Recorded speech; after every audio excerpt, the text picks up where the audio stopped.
국내 신종 코로나 바이러스 확진자가 4명 더 늘었습니다. 3명은 기존 환자들의 가족 또는 접촉자고 마지막 23번째 환자는 지난달 우한에서 입국한 50대 중국인 관광객입니다. 오늘 추가로 확인된 20번 환자의 직장인 GS 홈쇼핑이 바이러스 확산을 막기 위해 주말까지 4일간 직장 폐쇄에 들어갔습니다. 국내 첫 확진자였던 중국인 여성이 18일 동안의 치료를 마치고 오늘 퇴원했습니다. 국내 두 번째 퇴원 사례로 이 여성은 우리 의료진에게 생명을 구해줘 고맙다는 감사 편지를 전달하기도 했습니다. 바이러스 감염에 대한 불안감 속에 식당을 방문하기보다 배달 음식을 찾는 사람들이 늘고 있습니다. 온라인 쇼핑 거래도 증가세를 보이고 있습니다. 보수 야당들에 이어 정의당까지 추미애 법무부 장관의 공소장 비공개 결정을 무리한 감추기 시도라고 비판했습니다. 검사 출신인 더불어민주당 금태섭 의원도 공소장 공개가 원칙이라고 강조했습니다.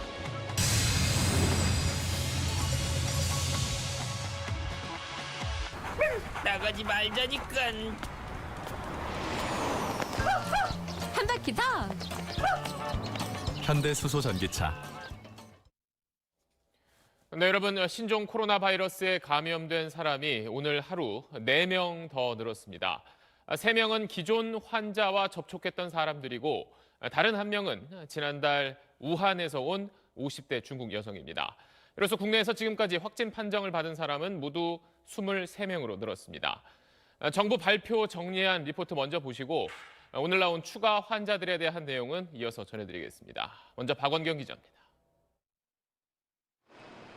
오늘 공개된 확진자 중 3명은 국내에서 기존 환자와 접촉한 뒤 신종 코로나 바이러스에 감염된 경우입니다. 20번째 확진자는 중국 우한에서 입국한 15번 환자의 친척인 49살 여성입니다. 자가격리 도중 목에 불편함을 호소하며 보건소를 찾았다가 확진 판정을 받았습니다. 21번째 확진자는 59세 여성인데 서울 강남의 한 식당에서 3번 환자와 함께 식사한 뒤 감염된 6번 환자와 같은 교회를 다녔습니다. 22번 환자는 태국 여행을 다녀온 뒤 확진 판정을 받은 16번 환자의 오빠로 설 연휴 국내에서 함께 식사를 했다가 감염됐을 걸로 추정됩니다. 직장에 있는 광주와 집이 있는 나주를 오가며 생활해 광범위한 접촉자가 발생했을 가능성이 있습니다. 특히 마지막 23번 환자는 지난달 23일 관광을 위해 중국 우한에서 국내로 입국해 전수조사 대상이지만 소재가 파악되지 않고 있던 58세 중국인 여성입니다. 지금까지 23명의 확진자 중 최근 중국을 방문한 적이 없는 사람은 13명인데 최근 2, 3차 감염자가 늘고 이에 따라 접촉자 수도 증가하면서 오늘 보건당국은 지역사회 확산 가능성을 처음으로 언급했습니다. 지역사회로의 확산 가능성이 점점 커지고 있어 비상한 주의가 요구된다라고 말씀드리겠습니다. 보건당국은 또 내일부터 신종 코로나 검사가 확대되면 확진 환자 수는 더 빠르게 늘 수 있다고 내다봤습니다. SBS 박원경입니다. 자, 들으신 대로 23번 환자인 50대 중국 여성은 지난달 23일 중국 우한에서 우리나라로 왔습니다. 그러니까 우한에서 오는 비행기를 막기 전에 입국한 겁니다. 정부가 지난주 시작한 전수조사 대상이기도 했는데 그동안 어디 있었는지 확인되지 않다가 거의 2주 만인 어제 저녁에서야 감염됐다는 사실이 확인됐습니다. 배정훈 기자입니다. 서울 서대문구 창천동. 23번째 확진자는 이곳의 한 숙소에 머물렀습니다. 중국 후베이성에 대한 입국 제한 조치가 실시되기 전인 지난달 23일 가족 7명과 함께 우한에서 한국으로 들어왔는데 대학원생인 아들을 만나러 온 것으로 알려졌습니다. 확진 나온 분은 국가격리병상에 격리돼 있고 나머지 7분은 한 집에 같이 격가 격리되어 있습니다. 가족 8명은 서울 중구의 한 호텔에 있다가 지난 2일 창천동으로 왔는데 진단 결과 나머지 7명은 모두 음성으로 나왔습니다. 정부가 지난달 28일부터 우한에서 온 입국자 1,605명을 전수조사하겠다고 밝혔지만 이 환자는 그동안 소재 불명 상태였습니다. 외국인은 좀 어려움이 있긴 합니다. 경찰청에서 CCTV도 보시고 경찰청의 협조 그리고 다양한 경로를 통해서 지자체에서 적극 추적하고 관리. 입국 이후 23번 환자는 2주 동안 아무런 제약 없이 서울에 머무를 수 있었습니다. 지금까지도 외국인 29명은 연락이 되지 않고 있습니다. 질병관리본부는 23번 환자의 증세가 나타난 시점과 동선 등에 대한 역학조사를 실시하고 있다고 밝혔습니다. SBS 배정훈입니다. 자, 20번 환자인 40대 여성이 일하던 홈쇼핑 회사는 오늘 오후부터 회사 문을 닫았습니다. 일단 모레 아침까지는 생방송을 다 중단하고 최소 인원만 근무하도록 했습니다. 계속해서 정다은 기자입니다. 퇴근 시간은 한참 뒤인데 직원들이 하나둘 건물 밖으로 빠져나옵니다.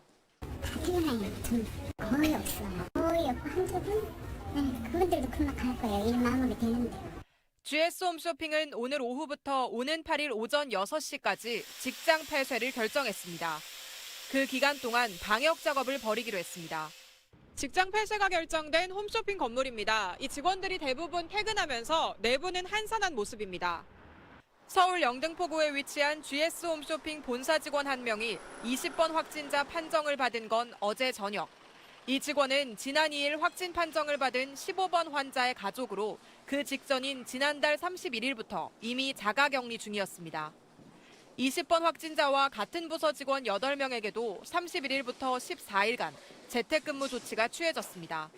GS 홈쇼핑은 직장 폐쇄가 끝나는 오는 8일 오전 6시까지 재방송만 내보내기로 하고 필요한 최소 인원만 근무시키기로 했습니다.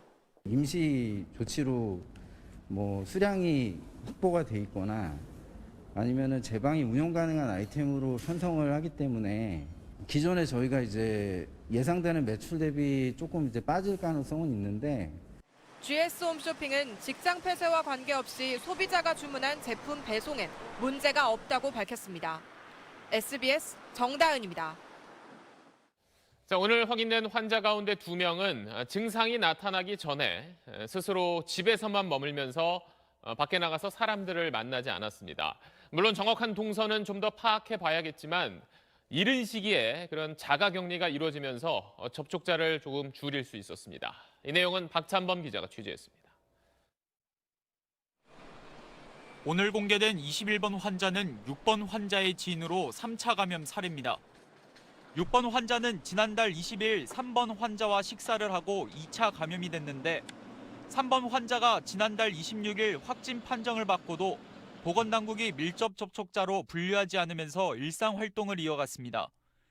6번 환자가 교회, 식당 등을 다니는 사이 접촉자 17명이 발생했고 아내와 아들에 이어 지인인 21번 환자도 감염된 겁니다. 결국 초기에 6번 환자에 대한 자가격리 조치를 내리지 못한 게 뼈아픈 실수가 됐습니다. 6번 환자의 그 접촉의 강도를 저희가 재분류를 했었어야 되는데 그냥 일상 접촉자를 관리를 하고 있었던 그런 오류가 있었다고 생각합니다. 반면 보건당국이 지난 4일 자가격리 대상을 대폭 확대한 데 따른 효과도 나타나고 있습니다. 22번 환자의 경우 가족인 16번 환자가 지난 4일 확진 판정을 받자 무증상 상태에서 곧바로 자가격리됐습니다. 20번 환자도 15번 환자와 같은 건물에 사는 친척으로 지난 2일부터 자가격리된 상태에서 양성 반응이 나왔습니다. 두 환자 모두 열이나 호흡기 증상이 있기 전 격리가 이뤄져 아직은 감염 위험에 노출된 접촉자가 확인되지 않았습니다. 자가격리 진행하는 중에 증상이 발생을 한 것 때문에 검사를 시행하였고 거기에서 확진이 된 그런 상황입니다. 다만 자가격리도 수건 따로 쓰기, 부엌 이용 자제 같은 생활 수칙을 잘 준수해야만 효과를 볼 수 있는 만큼 당사자의 적극적인 협조가 중요합니다. SBS 박찬범입니다. 어제 저녁 늦게 확인된 19번 환자가 어디를 갔었는지도 추가로 조사됐습니다. 싱가포르에서 열린 국제 행사에 갔다가 감염된 걸로 보이는데 최근 중국에 갔던 적이 없다는 이유로 검사 대상에서 빠졌고 그 사이 열흘 넘게 수도권을 오갔습니다. 자세한 동선은 손형한 기자가 전하겠습니다. 서울 송파구에 있는 아파트 단지입니다. 만 세대에 이를 정도로 큰 규모인데 이곳에 19번 환자가 살고 있습니다. 해당 아파트 단지는 오늘 오전 긴급 방역에 들어갔고 단지 내 일부 시설을 잠정 폐쇄했습니다. 아침에 방송 나왔어요. 커뮤니티 센터만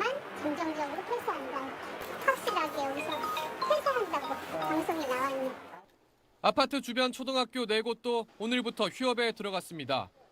19번 환자는 지난달 23일 싱가포르에서 인천공항을 통해 자택으로 돌아왔고 그제 격리되기 전까지 열흘 넘게 집 주변과 서울 강남 일대를 다닌 것으로 추정됩니다.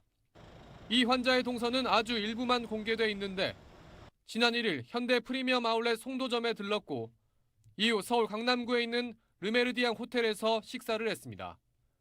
현재 호텔 식당과 쇼핑몰은 휴업에 들어갔습니다. 지금 확진자 방문한 걸로 지금 확인이 되어서 3시 30분부터 내일까지 지금 휴정으로 확인되고 있습니다. 17번, 19번 환자는 모두 싱가포르에서 열린 국제 행사에 다녀왔습니다. SBS 손형아입니다.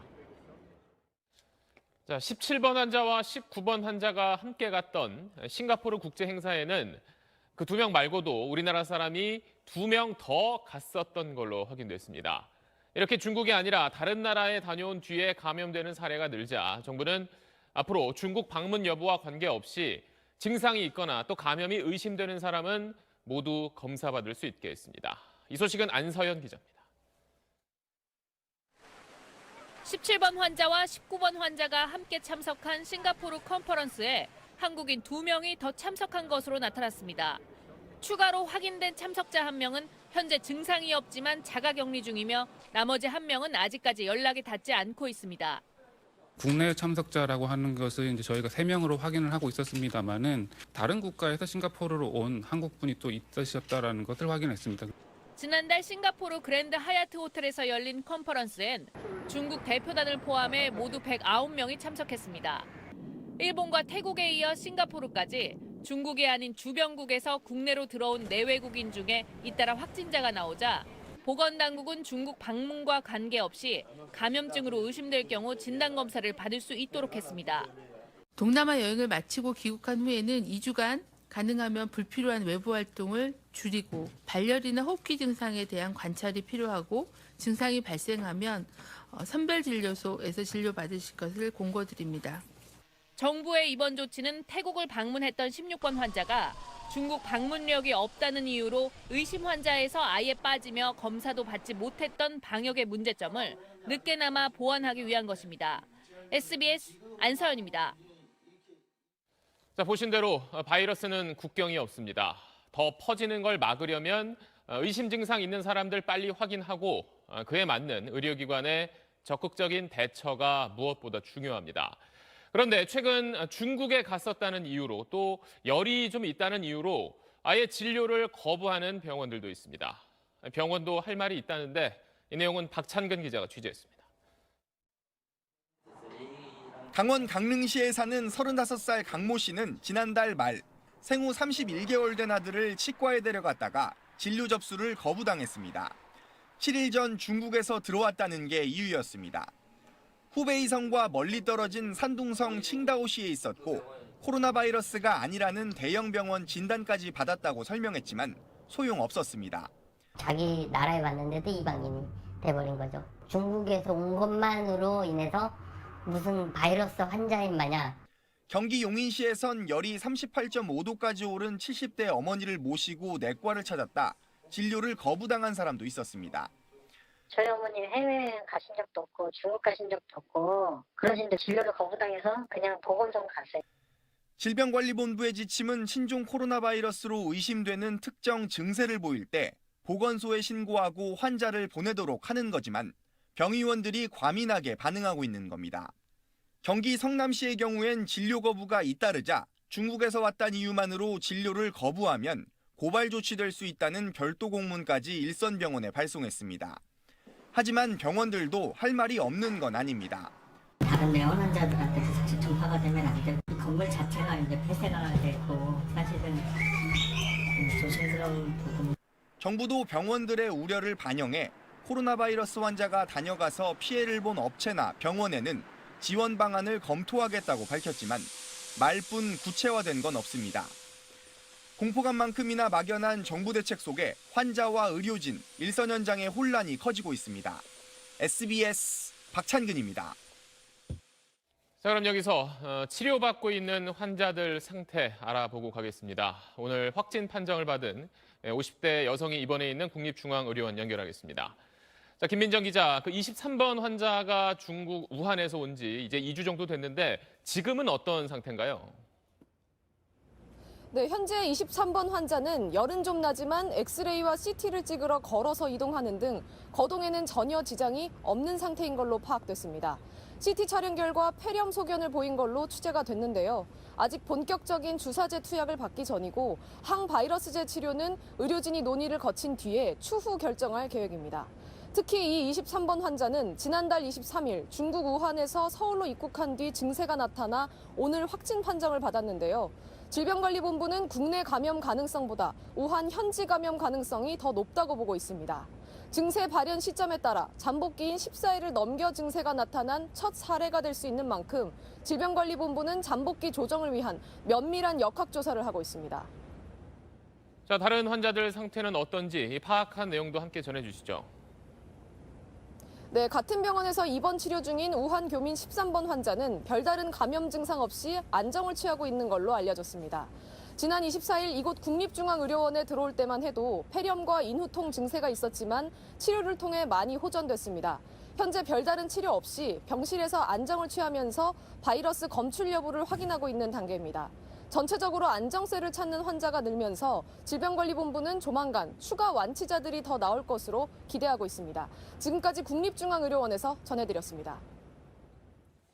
자, 이런 가운데 보건당국이 확진 판정을 받은 사람이 그동안 어디를 갔었는지 그 이동 경로를 해당 지자체가 독자적으로 공개하지 말라는 지침을 전했습니다.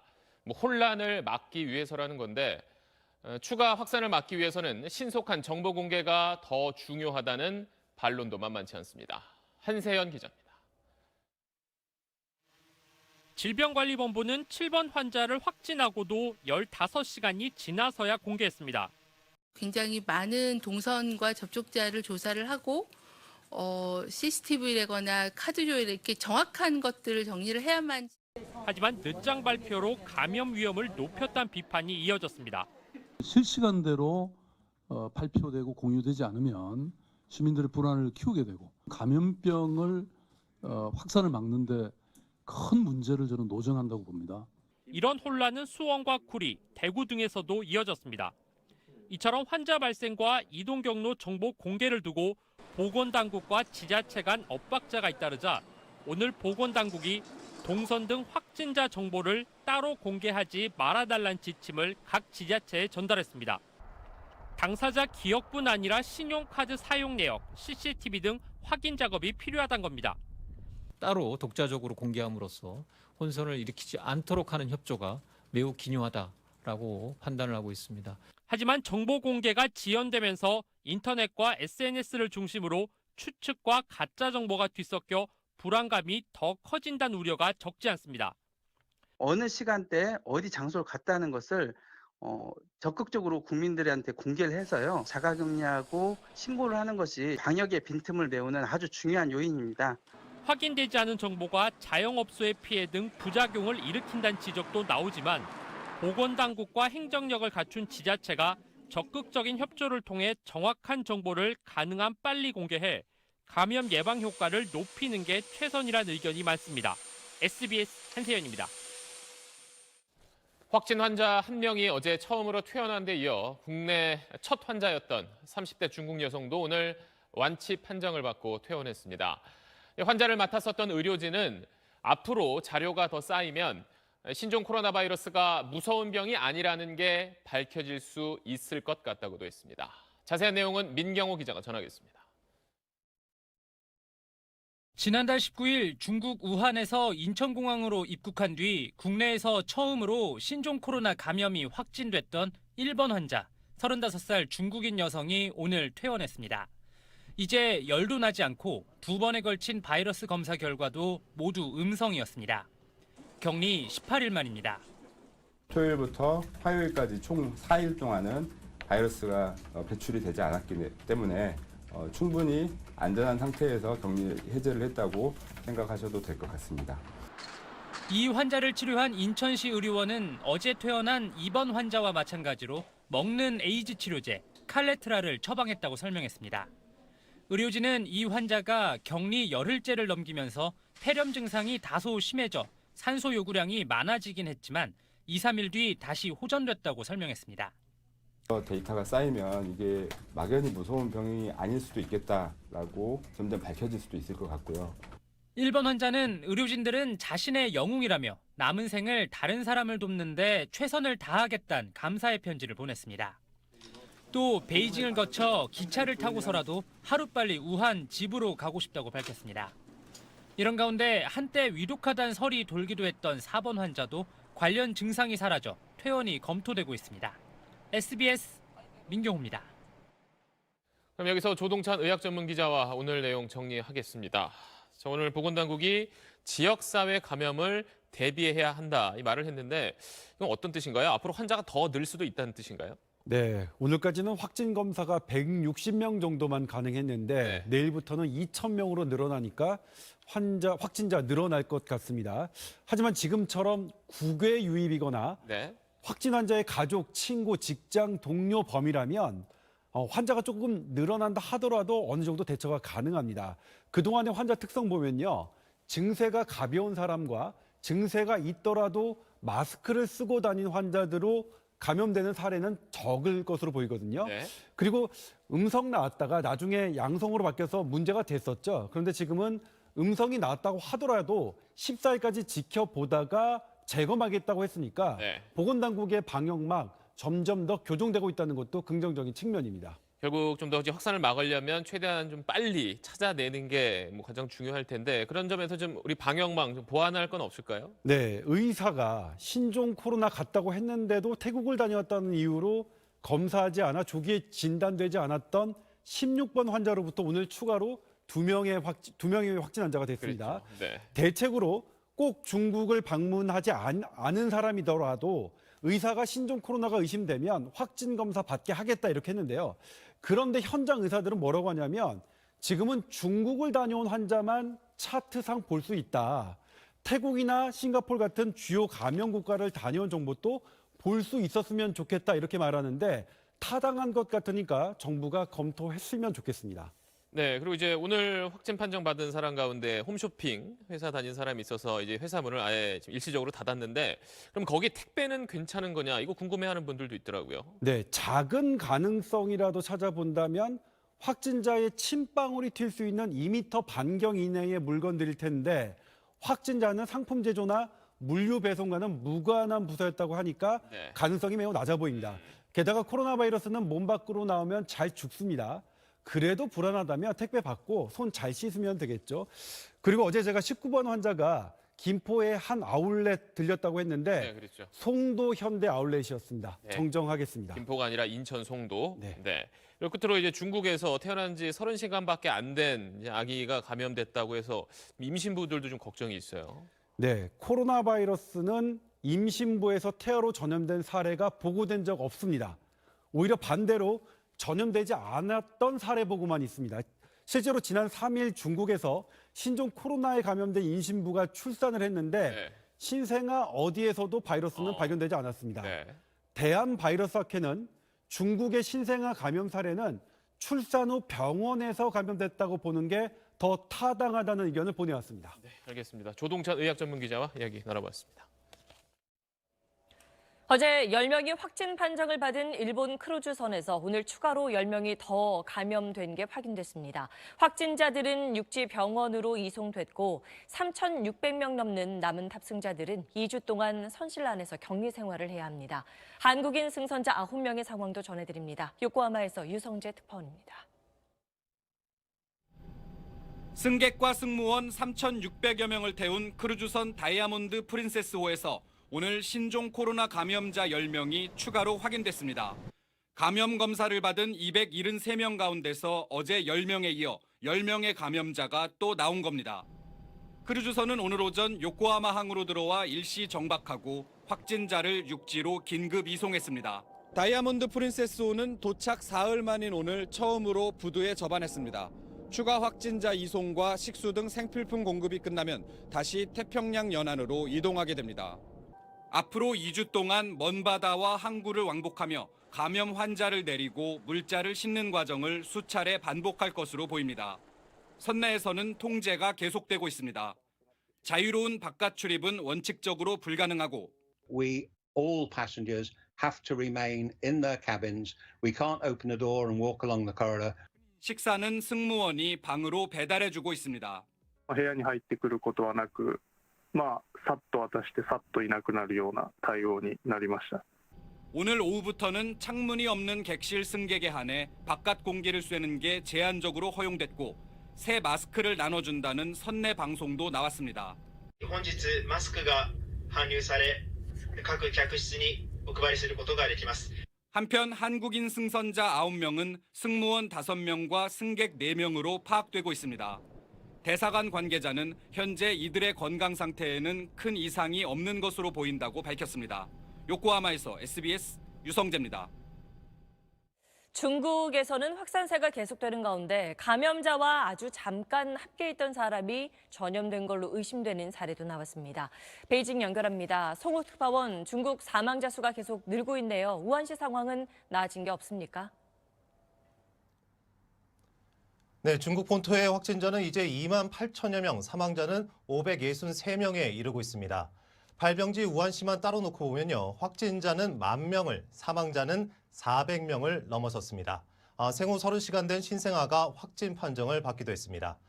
우한시는 신규 확진자와 의심 환자가 하루에 2, 3천 명씩 늘고 있는데 남은 병상은 420여 개에 불과하다고 털어놨습니다. 직접 들어보시죠. 我们自己感觉很揪心的、很痛苦的，也是我们已经确诊的，还有很多这个疑似的病人没有得到很好的住进了我们指定的医院里来救治。 네, 그리고 중국에서 아주 잠깐 사이, 15초 사이에 전염된 걸로 의심되는 사례도 나왔다고요. 네, 저장성 닝보의 50대 남성 확진자인데요. 한 야채 가게에서 무증상 감염자와 15초 동안 같이 있었던 사실이 확인됐습니다.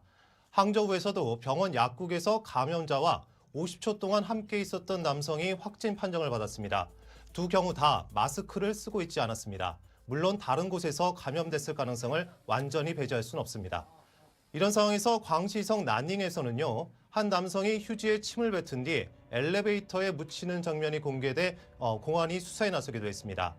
베이징은 식당에서 3명 이상이 함께 식사하는 것을 금지했습니다. 중국 정부를 비판하는 목소리도 커지고 있다고요. 중국 칭화대 법대의 쉬정릉 교수는요. 해외 웹사이트에 올린 글에서 초기 대응에 실패한 건 중국에서 시민사회와 언론 자유가 말살됐기 때문이라고 비판했습니다. 실제로 중국 당국은 신종 전염병을 최초로 경고했던 중국 의사 8명을 괴담 유포자라며 체포했었습니다. 중국 인권 변호사인 쉬주융도요. 주요 위기에 제대로 대처하지 못하는 시진핑 주석은 물러나야 한다고 주장했습니다. 지금까지 베이징에서 전해드렸습니다. 우리 정부는 그제부터 중국에서 비행기 타고 우리나라에 오는 승객들을 전용 입국장으로 유도해 별도 관리하고 있습니다. 그런데 이들 가운데 우리나라에서 비행기를 갈아타는 환승객들은 사실상 검역 사각지대에 놓여 있습니다. 홍영재 기자가 취재했습니다. 중국발 비행기 승객들이 인천공항 제2터미널 환승장으로 들어섭니다. 국내선을 갈아타든 국제선으로 갈아타든 환승객들은 모두 검역 직원에게 건강 상태 질문지를 내야 합니다. 그런데 어떻게 된 건지 질문지가 그대로 손에 들려 있습니다. 검역 종이 포동에서 오셨는데 검역 안 써주셔도 되나요? 여기 트랜스폰은 안 써요. 안 써요? 네, 그러니까 입국 알려주려고 안 써요. 환승 게이트에서 검역 당국 직원들이 건강 상태 질문지를 수거해야 하는데 직원들조차 이 사실을 잘 모르고 있는 겁니다. 국내로 들어오는 중국발 탑승객들은 별도의 동선으로 관리되고 있지만 이들 환승객은 미국, 유럽, 동남아 등에서 온 탑승객들과 환승장에서 서로 뒤섞입니다. 한 번에 몰아서 오는 승객들이 한 400~500명 아니면 많게 600명, 700명 되기 때문에 다른 나라 뒤섞여요. 1터미널을 이용하는 환승객은 열화상 카메라를 갖춘 정식 검역대를 통과합니다. 하지만 2터미널은 검역대가 따로 없고 탑승객 한 명 한 명 검역관 손에 의지해야 합니다. 이렇다 보니 2터미널의 경우 환승객이 몰리면 체온 체크도 제대로 받지 않고 빠져나가는 경우가 생기기도 합니다. 인천까지 오는 동안 비행기 안에서 증상이 나타날 수 있는데도 별다른 조치 없이 환승할 때까지 평균 서너 시간 공항에 머무는 셈입니다. 환승장에 있는 직원들은 이거 100% 안 된다 이렇게 생각을 하고 있고 다 같이 섞여요. 똑같은 의자에 앉고 의자를 또 계속 소독하는 것도 아니고 화장실도 다 같이 쓰고 그리고 나서 부산대구로 다 가시거든요. 어제 인천공항을 거쳐간 환승객 13,000여 명 중 중국에서 온 환승객은 800여 명. 검역당국은 군경에서 300여 명을 지원받았지만 현 상태로도 검역 인력이 턱없이 부족하다는 입장. 검역 최전선인 공항에 더 많은 자원 투입이 필요하다는 지적이 나옵니다. SBS 홍영재입니다. 네, 오늘까지 국내에서 확진 환자는 23명 나왔고 그 환자들과 접촉했던 사람은 이미 1,000명을 훌쩍 넘어섰습니다.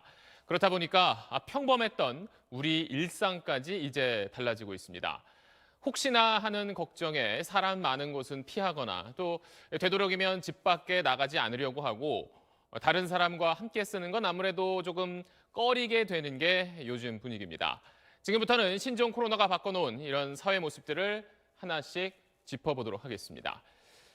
자, 우선 전에는 아무렇지 않던 버스나 또 지하철 타는 게 이제는 신경 쓰인다는 사람들이 있습니다.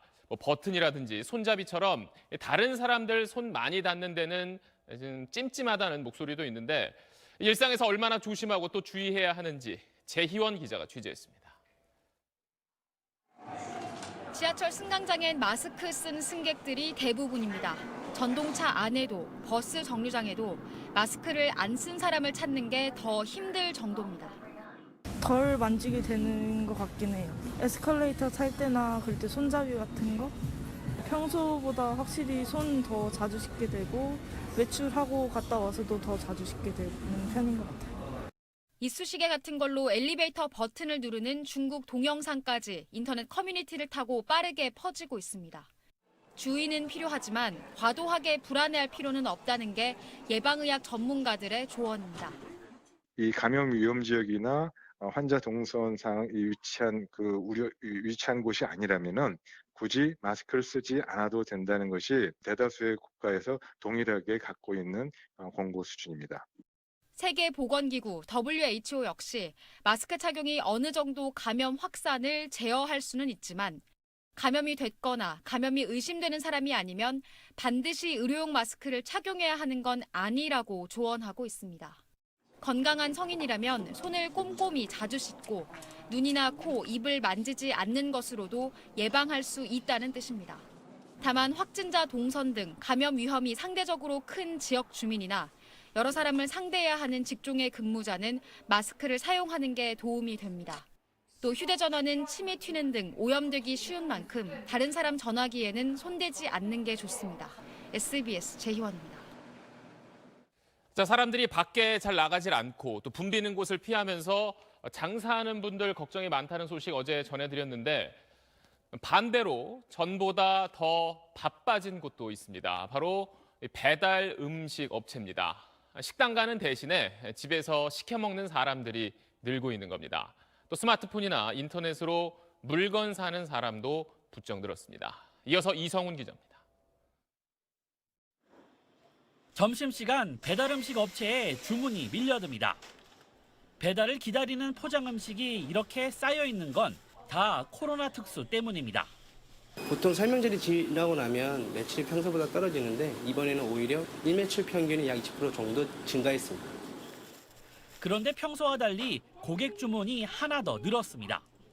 그냥 물건만 두고 가라는 겁니다. 배달 왔어요.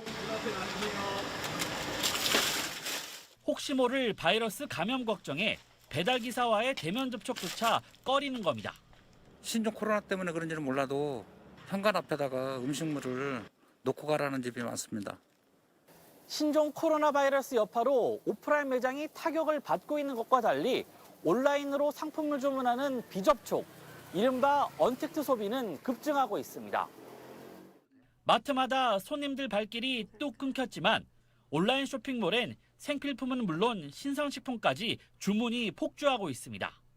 좀 불안하기도 하고 사람 많은 곳에 또 아이들하고 가는 건 더더군다나 불안해서 집에서 주문해서 배송받아서 사용하고 있어요. 하지만 사태가 장기화하면 온라인, 오프라인 가릴 것 없이 소비 위축은 불가피할 것으로 보입니다. SBS 이성훈입니다. 네, 쭉 보신 대로 신종 코로나 바이러스가 우리 삶에 끼치는 영향은 갈수록 커지고 있습니다. 이 때문에 국내에서 한창 떠오르던 사업마저 주춤하고 있습니다. 다른 사람과 자전거라든지 또 차량을 나눠 타는 공유 서비스가 그렇습니다. 이 소식은 김혜민 기자가 현장을 취재했습니다. 서울 홍대 인근 곳곳에 공유 전동 킥보드가 덩그러니 서 있습니다. 젊은 층이 많이 찾는 곳이어서 평소 같으면 서 있는 킥보드를 찾기가 쉽지 않던 곳입니다. 가끔 지나다니는 사람들도 있지만 가서 씻으면 되잖아. 아, 가서 씻어요? 네. 예전에 비해선 눈에 띄게 줄었습니다. 추운 날씨 탓도 있지만 여러 사람이 함께 쓰는 공유 서비스 자체를 꺼리는 분위기가 퍼지고 있는 겁니다. 네, 요즘에는 다른 사람 썼던 거는 이제 혹시나 옮으면은 격리되고 이러다 보니까 친구들이 잘 안 써요. 이용자가 위생 소독 상태를 확인할 수 없다는 것도 문제입니다. 인근에 있는 공유 차량을 직접 이용해봤습니다. 여러 사람이 함께 사용하는 차량임에도 불구하고 차량 내부 어디에서도 손 소독제를 찾아볼 수 없었고 또 차량 소독을 했다는 공지사항도 나와 있지 않습니다. 공유 자전거도 상황은 비슷합니다. 코로나 바이러스가 터지면서 남들이 먼저 이용을 하고 제가 다시 이용하기가 좀 꺼림직하게 되더라고요.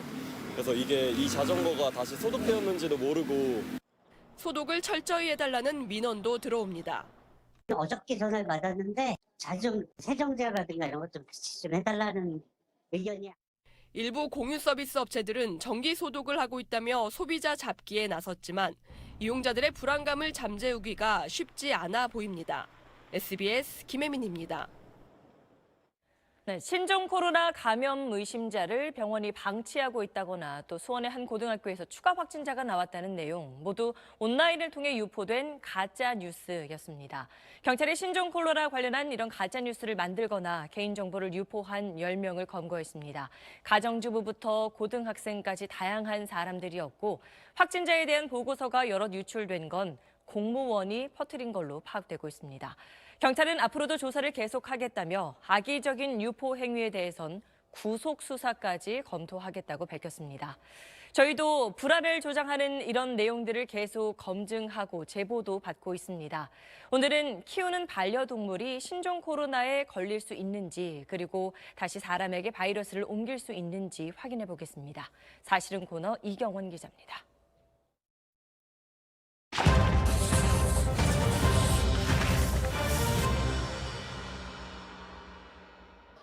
사람이 반려동물에게서 아니면 반대로 사람이 반려동물에게 신종 코로나 바이러스를 옮길 수 있다는 소문, 포유류 사이에 바이러스가 퍼지고 있다는 중국 전문가의 인터뷰에서 시작됐습니다.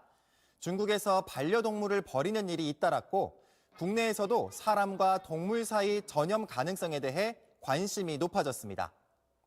결론부터 말씀드리면 이번 신종 코로나의 인간과 동물 간 전염 가능성 현재까지는 희박하다는 게 의학계 판단입니다. 일반적으로 바이러스가 전염되려면요, 바이러스와 바이러스를 받아들이는 수용체가 이렇게 서로 맞아 떨어져야 합니다. 그런데 사람과 개처럼 종 자체가 다르면 바이러스와 수용체가 서로 맞질 않습니다. 그럼 언제 인간에서 동물로, 동물에서 인간으로 전염이 가능하느냐? 수용체가 이렇게 예외적인 돌연 변이를 일으키면 전염될 수는 있습니다만 전문가들은 신종 코로나 바이러스의 경우 인간과 반려동물 간 전염이 되는 변이가 일어날 가능성이 크지 않다. 이를 논하는 건 이르다 하는 의견이 대부분입니다. 세계보건기구 역시 반려동물이 신종 코로나 바이러스에 감염된 증거는 없다. 다만 반려동물과 접촉한 뒤 손을 씻는 것은 권장한다고 밝혔습니다. SBS 이경원입니다. 네, 다음 소식입니다. 진범 논란을 빚은 이춘재 연쇄살인 8차 사건의 재심이 시작됐습니다. 재심 재판부는 20년 동안 억울한 옥살이를 했던 윤모 씨에게 판사로서 죄송하다고 고개를 숙였습니다. 윤 씨 측은 이춘재를 증인으로 신청했습니다. 이현영 기자입니다. 이춘재 8차 사건 범인으로 몰렸던 윤모 씨가 법원에 모습을 드러냈습니다. 변호인 측은 무죄 선고만큼 사건 조작 과정의 진실을 밝히는 것도 중요하다고 주장했습니다. 이 사건 수사 과정에서 어떤 이춘재로 인해서 얼마나 많은 사람들이 고통을 받았습니까? 그분들이 위로받는 어떤 계기가 된다 생각합니다. 재심 시작에 앞서 재판부는 윤 씨에게 사과부터 했는데 잘못된 재판을 받아 20년 동안 억울하게 옥살이를 한 윤 씨에게 법원의 판사로서 굉장히 죄송함을 느낀다고 말했습니다. 윤 씨는 이에 대해 당시 재판부의 사과가 선행돼야 한다고 말했습니다. 그 당시 판사님들 그분들은 제가 얼굴 못 봐서 솔직히 말해서 그분들의 용서 판 그게 나와야 되지 않겠어요? 사과가? 변호인 측은 경찰의 가혹 행위와 국립과학수사연구소의 증거 조작을 규명해야 한다며 이춘재와 당시 수사팀 관계자를 증인으로 신청했습니다. 검찰엔 수사 기록과 증거를 제출해달라고 요청했습니다. 재심과 별도로 경찰도 재수사 6개월 만에 8차 사건을 검찰에 송치했습니다. 13살 박모 양을 성폭행하고 살해했다고 자백한 이춘재에겐 살인 혐의를, 당시 수사검사와 경찰 8명에겐 직권남용 혐의 등을 적용했습니다. 사건 발생 34년 만에 진실이 모습을 드러내고 있지만 이미 공소시효가 지나 형사처벌은 아무도 받지 않게 됩니다. SBS 이현영입니다. 조직폭력배 출신 사업가로부터 차량 편의를 제공받은 혐의로 기소된 은수미 성남시장이 2심에서 당선 무효에 해당하는 벌금 300만 원을 선고받았습니다. 안희재 기자가 보도합니다. 2016년 6월 국회의원 임기를 마친 뒤 지방선거를 준비하던 은수미 성남시장은 조폭 출신 사업가 측에서 차량과 운전기사를 제공받아 1년간 100차례 가까이 이용했습니다. 검찰은 은 시장이 무상으로 차량 편의를 받은 게 정치자금법 위반이라며 기소했고 1심은 당선 무효형엔 못 미치는 벌금 90만 원을 선고했습니다. 하지만 오늘 2심 재판부는 벌금 300만 원을 선고했습니다. 검찰이 구형한 150만 원의 배로 형이 확정되면 시장직을 잃게 됩니다. 재판부는 은 시장이 교통편의를 기부받는다는 사정을 충분히 알면서도 1년 동안 차량과 운전기사를 받았다며 이런 행위는 정치인의 책무와 공정성, 청렴성에 대한 국민의 신뢰를 저버린 거라고 밝혔습니다. 지금은 신종 코로나 바이러스 문제로 그걸 대응하는 게 저로서는 더 시급합니다. 완전히 무죄라는 입장이세요? 그렇습니다. 은 시장은 2심 결과가 부당하다며 대법원에 상고하겠다고 밝혔습니다. SBS 안희재입니다. 다음 소식입니다. 청와대 선거 개입 의혹 사건을 수사해온 검찰이 피의자들을 재판에 넘기면서 공소장 맨 앞부분에 공무원의 정치적 중립을 강조하는 내용을 담았습니다. 특히 대통령과 청와대 보좌진에게는 선거의 중립성이 더욱 특별하게 요구된다고 했습니다. 먼저 배준우 기자입니다. 선거에 있어 공무원의 정치적 중립 의무. 검찰이 청와대 선거 개입 사건 공소장을 제출하면서 첫 서론에 단 제목입니다. 검찰은 국가기관이나 공무원들이 스스로를 특정 정치 세력과 동일시하거나 특정 정당, 특정 후보자 편에서 선거에 영향을 미쳐선 안 된다고 했습니다. 특히 대통령이나 대통령 업무를 보좌하는 공무원은 다른 공무원보다 선거에서 정치적 중립성이 더욱 특별히 요구된다고 강조했습니다. 이번 사건에 8개의 청와대 비서관실이 연루된 것에 대한 지적으로 보입니다. 이번 정부와 여권이 지방 권력을 교체해 국정 수행의 동력을 확보하려 했다며 이번 사건의 배경을 설명하기도 했습니다. 앞서 울산지검 수사팀도 지난해 3월 김기현 전 시장 측근 비리 사건과 관련해 90페이지가 넘는 불기소 결정문을 작성하며 이례적으로 정치적 중립성이 훼손된 수사라고 지적했습니다. 공소장엔 문모 전 청와대 행정관이 경찰 수사의 근거가 된 범죄 첩보서를 작성하면서 진정서 내용을 임의로 변경하고 소문을 사실로 바꾼 내용도 담겼습니다. 또 송철호 울산시장 당선을 위해 내부 자료를 전달한 울산시청 공무원들의 혐의점도 상세히 적시됐습니다. SBS 배준우입니다. 이 선거 개입 의혹 사건의 공소장을 공개하지 않도록 한 추미애 법무장관이 오늘 해명에 나섰습니다. 그런데 그 해명 내용을 두고도 다시 논란이 일고 있습니다. 미국에서는 정식 재판이 시작된 뒤에야 그 공소장을 공개한다고 말했는데 저희 취재 결과 사실과 달랐습니다. 임찬종 기자입니다. 추미애 법무부 장관은 오늘 대변인실 분실을 새로 여는 행사에 참석했습니다. 추 장관은 이 자리에서 미국 법무부가 공소장 전문을 인터넷에 공개한다는 보도를 반박했습니다. 미국도 정식 재판 시작 전엔 공소장을 공개하지 않는다며 우리도 공판 시작 이후 공개하는 방안을 검토하겠다고 말했습니다. 미국도 제1회 공판기일이 열려서 그때 공개가 되는 것이죠. 또 그때 법무부도 게시를 하는 것이죠. 그러나 미국 법무부 홈페이지를 직접 확인해 보니 이런 주장은 사실과 달랐습니다. 미국 연방검찰이 지난해 12월 20일 사기 혐의로 기소된 사업가에 대한 보도자료를 배포하면서 오늘 공소장이 공개됐다고 밝혔는데 인터넷에 있는 공소장을 확인해 보니 기소된 날짜는 12월 19일이었습니다. 기소된 지 하루 만에 공소장이 공개된 겁니다. 미국에서 검사로 근무했던 한 법조인도 SBS와 통화해서 미국에선 공소장이 공공기록물로 분류된다며 특별한 이유가 없다면 이틀 안에 공소장이 공개된다라고 밝혔습니다. 법조계 일각에선 법무부가 청와대 선거 개입 의혹 사건부터 공소장 공개 시점을 미루는 데 대해 이번 사건 정식 공판이 총선 이후에 시작될 가능성을 의식한 것 아니냐는 주장까지 나오고 있습니다. SBS 임찬종입니다. 공소장을 국회에도 제출하지 않겠다는 추미애 장관의 결정을 놓고 정치권에서도 후폭풍이 거세게 불고 있습니다. 정의당과 평화당까지 강도 높은 비판에 나섰고 민주당 안에서조차 우려의 목소리가 나옵니다. 정치권 반응은 권지윤 기자가 정리했습니다. 추미애 법무장관이 공소장 비공개를 결정한 지 이틀 만에 민주당은 공식 입장을 냈습니다. 국민의 기본권 보호를 위해서라도 법무부의 조치는 만시지탄이일지언정 부당하게 비난받을 일이 아닙니다. 하지만 공소장을 입수해서 개별 사건의 시시비비를 따졌던 건 지금껏 민주당도 마찬가지였습니다.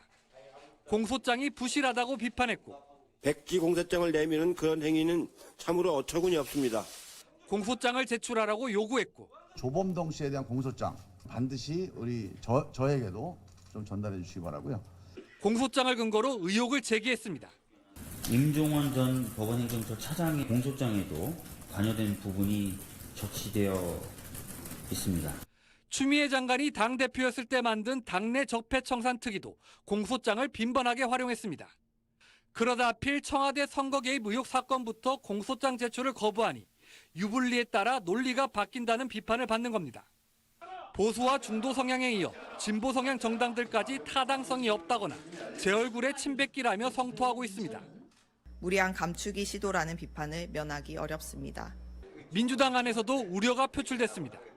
금태섭 의원은 권력기관의 인권 침해나 권력자 봐주기를 감시하기 위해 공소장은 공개돼야 한다고 말했습니다.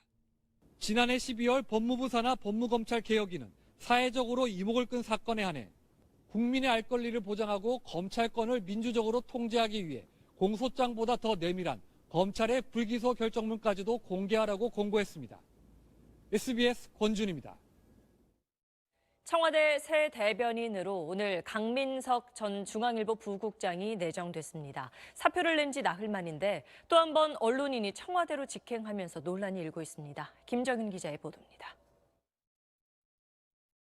청와대 대변인에 내정된 강민석 씨는 경향신문 기자로 언론에 입문했고 중앙일보에서 정치부장을 지냈습니다. 지난 2일 중앙일보에 사표를 냈고 나흘 만에 청와대 대변인이 됐습니다. 정치권으로 직행하는 언론인을 꼬집는 말인 폴리널리스트 아니냐는 논란이 당장 불거졌습니다. 중앙일보사는 강 씨의 청와대 행에 우려와 비난을 감내할 수밖에 없다고 했고 중앙일보 노조는 현직 언론인의 청와대 직행이란 나쁜 기록을 이어갔다면서 유감을 표했습니다. 문재인 정부에서 현직이나 다름없는 언론인이 청와대 비서관급 이상으로 간 건 이번이 세 번째입니다.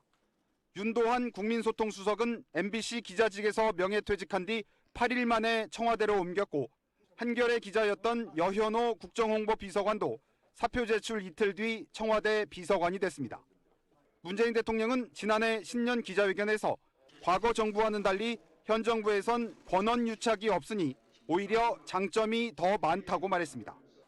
민주당은 과거 야당 시절 현직 언론인들의 청와대 행을 강하게 비판하곤 했는데 권력의 잘못을 비판해야 될 책무를 가진 현직 언론인이 권력의 건부로 자리를 옮긴 것은 매우 잘못된 행태입니다. 여당이 된 지금은 별다른 논평을 내지 않았습니다. 폴리널리스트 논란에도 우리는 다르다는 게 여권의 인식인 셈입니다. SBS 김정윤입니다. 네, 이번엔 저희가 지난주에 실시한 총선 여론조사 결과 오늘 마지막으로 전해드립니다. 5개 지역구 유권자들에게 비례정당에 투표할 의향이 있는지 물었더니 한국당 지지자 3명 가운데 2명은 투표하겠다고 답했습니다. 김수영 기자가 전해드립니다. 서울 종로, 부산 북강석 앞, 대구 동을, 경기 안양 동안을, 전남 목포의 유권자들에게 만약 자신이 지지하는 정당이 비례전담 정당을 만든다면 투표할 의향이 있는지 물었습니다. 대구 동을 응답자의 60.4, 경기 안양 동하늘의 55.2, 부산 북강석 앞의 53.8%가 그 당을 찍겠다고 답했습니다. 하지만 서울 종로와 전남 목포에선 투표할 의향이 있다와 없다는 두 응답이 팽팽했습니다. 한국당의 비례정당 창당이 확정됐던 조사 당시 상황에서 한국당 지지자들만 따져봤습니다. 5개 지역별로 많게는 75.7%, 적게는 64.3%의 응답자가 비례전담 정당에 투표할 의향이 있다고 답했습니다. 지역구 현역인 박지원 의원에게 정의당 윤소아 비례대표 의원과 민주당 예비후보들이 도전장을 내민 전남 목포의 가상 대결은 어떨까? 민주당 우기종 전 전남부지사, 대한신당 박지원, 정의당 윤소아 의원의 가상 대결은 26.8대 31대 25.8%였습니다. 민주당 김원희 전 서울시 부시장, 박지원 윤소아 의원의 가상 대결은 24.8대 31.6대 27.2%로 나타났습니다. 두 가상 대결 모두 오차 범위 내 접전입니다. 민주당 후보가 배종호 전 KBS 기자라면 배종호 19.8, 박지원 31.2, 윤소아 30.3%로 조사됐습니다. 이번 조사는 SBS가 여론조사기관 입소스에 의뢰해 지난달 28일부터 30일까지 서울 종로 등 5개 지역구에서 각각 500명에서 510명의 유권자를 대상으로 실시했고 표본 오차는 95% 신뢰 수준에 지역별로 플러스 마이너스 4.3%포인트 내지 4.4%포인트입니다. SBS 김수영입니다. 한진그룹의 다음 달 주주총회 표 대결을 앞두고 조원태 한진그룹 회장 측이 조현아 전 부사장을 견제하는 성격의 경영 쇄신안을 내놨습니다. 공격과 반격, 주주들의 표심 잡기가 본격화됐습니다. 정성진 기자입니다. 지난달 중국 우한 특별 전세기에 탑승한 후 자가 격리 중인 조원태 회장은 화상회의 방식으로 이사회를 주재했습니다. 이사회에선 서울 종로구 송현동 땅과 왕산 레저개발 지분 매각을 결정했습니다. 시가 5천억 원 정도로 추산되는 송현동 땅은 조현아 전 부사장이 칼호텔 네트워크 대표로서 7성급 호텔을 추진하던 곳입니다. 1,500억 원 정도 투자된 왕산 레저개발은 계속 적자를 내는 마리나 회사로 조 전 부사장이 대표를 맡은 바 있습니다. 자산 매각을 통해 지난해 말 810% 수준인 부채 비율을 낮추겠다는 겁니다. 조현아 전 부사장과 손잡은 KCGI 측이 줄곧 요구해왔던 유휴자산 매각을 통해 명분을 쌓고 호텔과 레저 사업에 애착을 보인 조 전 부사장의 그룹 복귀를 막아버리겠다는 뜻으로 풀이됩니다. 대한항공은 사회이사 권한을 강화하는 지배구조 개선책도 내놨습니다.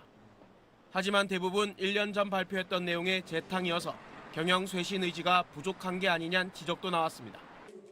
조현아 측은 미봉책에 불과하다고 평가절하했습니다. 이번 싸움은 가족 간 분쟁이 아니라 한진그룹을 사유물로 운영하는 기존 경영체제와 전문 경영인 체제의 대결이라고 강조했습니다. 그러면서 올 주주총회에 전자투표제 도입을 요구했습니다. 가장 적임자를 공개적으로 경쟁시켜서 뽑는 과정이거든요. 경영 미래, 경영 구조, 지배 구조 이런 거에 대한 확실한 비전을 밝히고 시장에서 선택을 받아야죠. 조현아 측 3자연합은 다음 주 일반 주주로부터 추천받은 사내이사 후보와 자체 경영 쇄신안을 공개하기로 해 일반 주주 표심을 잡으려는 경쟁은 더 뜨거워질 전망입니다. SBS 정성진입니다. 트럼프 대통령에 대한 탄핵안이 미 상원에서 최종 부결됐습니다. 미 정치권은 이제 11월 대선 체제로 돌입하는데 여야 모두 오가는 말들이 험해지고 있습니다. 워싱턴 손성민 특파원의 보도입니다. 넉 달 넘게 진행된 트럼프 대통령에 대한 탄핵 조사와 심판. 미 상원의 최종 표결은 30분 만에 끝났습니다. 트럼프 대통령이 우크라이나 대통령에게 군사 원조를 대가로 민주당 바이든 대선 후보의 수사를 요구했다는 혐의는 유죄 48, 무죄 52로 이와 관련한 의회 조사를 방해했다는 혐의는 유죄 47, 무죄 53으로 부결됐습니다.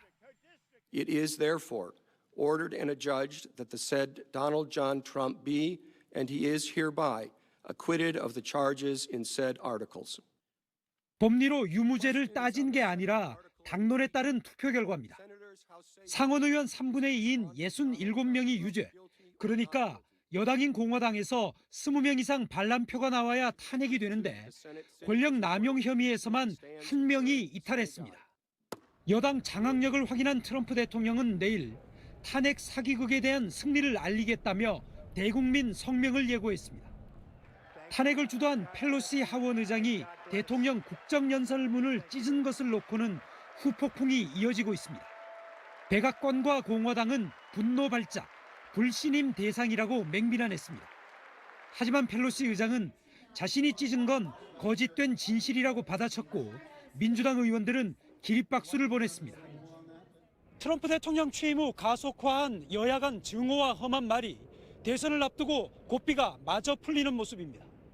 워싱턴에서 SBS 손석민입니다. 안철수 전 의원이 추진하는 신당이 가칭 안철수 신당이란 당명을 쓰지 못하게 됐습니다. 중앙선거관리위원회는 현역 정치인 성명을 정당 명칭으로 사용하면 정당이 비민주적으로 운영될 가능성이 있다며 이런 결정을 내렸습니다. 선관위는 또 민주적 투표 절차에 따라 비례대표 후보를 추천하라고 명시한 개정공직선거법에 따라 당 대표나 최고위원회의가 소위 전략 공천을 하는 건 법률 위반이라고 유권 해석했습니다.